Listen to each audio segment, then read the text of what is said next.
Mr. Chairman, let me be right up front with you today. House Bill 32 is probably the best bill you're going to hear all year. Well, it likely won't be, but it might sound a bit like a broken record because it's a bill House State Affairs Chairman Brent Crane has heard many times before. I hold in my hand the 9 times Idaho lawmakers have tried to pass a ban on mask mandates dating back, well, to the peak of the pandemic. 4 times in 2021, 3 times in 2022. They took a breath in 2023, didn't try it then, but then they tried again 2 times in 2024. And of those 9 bills, 7 of them went through the House State Affairs Committee, of which Representative Crane has been chair. 5 of them were sponsored by former Republican Representative Kerry Hanks. 5 of those actually passed the full House, only to die on the Senate side. So here we are, again, nearly 2 years since the official end of the COVID pandemic, and the newly elected lawmaker from Horseshoe Bend, that'd be Representative Robert Beiswinger, he teamed up with Senator Brian Lenny because, well, maybe the 10th time is the charm. And Representative Beiswinger admitted there's nothing different from this bill and the 9 others. Nothing. The point is to prevent any government agency, that be state, county, or city, from issuing a face mask mandate in order to prevent or slow the spread of an infectious disease. And those who work in the medical field or with hazardous materials or in construction or food service where face coverings might be part of the job, well, they aren't subject to this bill, he said. Representative Beiswinger says government officials can still do their job to protect the health and welfare of the public. They can advise us, they can recommend us, they can suggest to us, they can have a conversation with us. Really, I'm just kind of asking they treat us like adults, that we can decide what we want to do with the information that's out there. Treat us like adults, because everyone was acting like adults during the pandemic, weren't they? Remember when there was a group on the State House steps burning masks and then encouraging the kids to do the same? But I digress.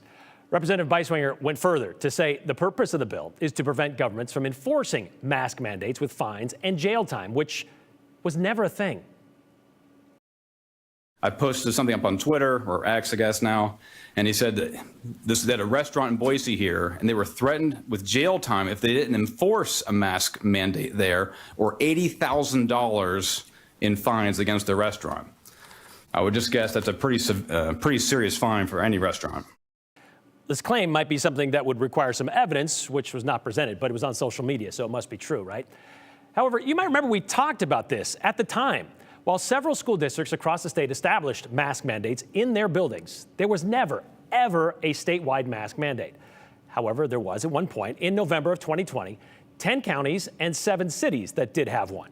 From Boundary County up north to Fremont in the east to Ada in the west, from Coeur d'Alene to Boise. Yet none of those mask mandates were ever enforced. Not by police, not by city officials, not by anyone in the business itself. I mean, they could try. Businesses and libraries could call the police if someone refused to wear a mask, but they would only be issued a trespassing citation if they refused to leave, or maybe they'd be arrested if they decided to put up a big fight. But then again, businesses were also allowed to set their own rules when it comes to masks. You may remember there was a statewide order issued once, right? When it came to masks. Remember this? May 27th, 2021.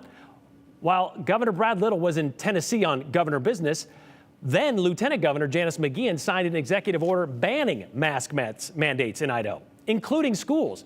However, the very next day, Governor Little returned and rescinded that executive order, calling it an irresponsible, self-serving political stunt.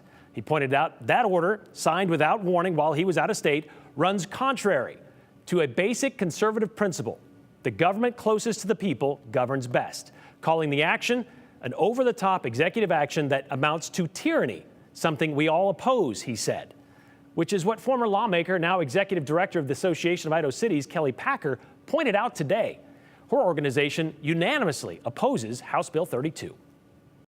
The reason why is because you are blocking elected officials' authority to make decisions, informed decisions down the road on things we may not have any idea about. That's exactly where you found elected officials in 2020 and 2021. All of us, including here in this building, were dealing with an unknown. That's right. We were in the early months of a novel coronavirus worldwide pandemic, one that ultimately took more than 1 million American lives and nearly 6,000 Idahoans. Packer pointed out in 2020, remember, legislative session ended early, and in 2021 was allowed for remote testimony because, well, we just didn't know how else to handle it.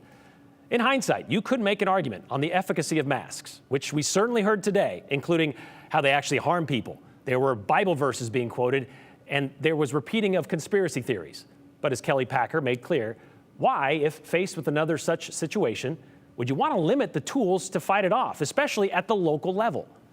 House Bill 32, the 10th mask mandate bill, passed through the State Affairs Committee with flying colors, and it awaits a debate on the House floor.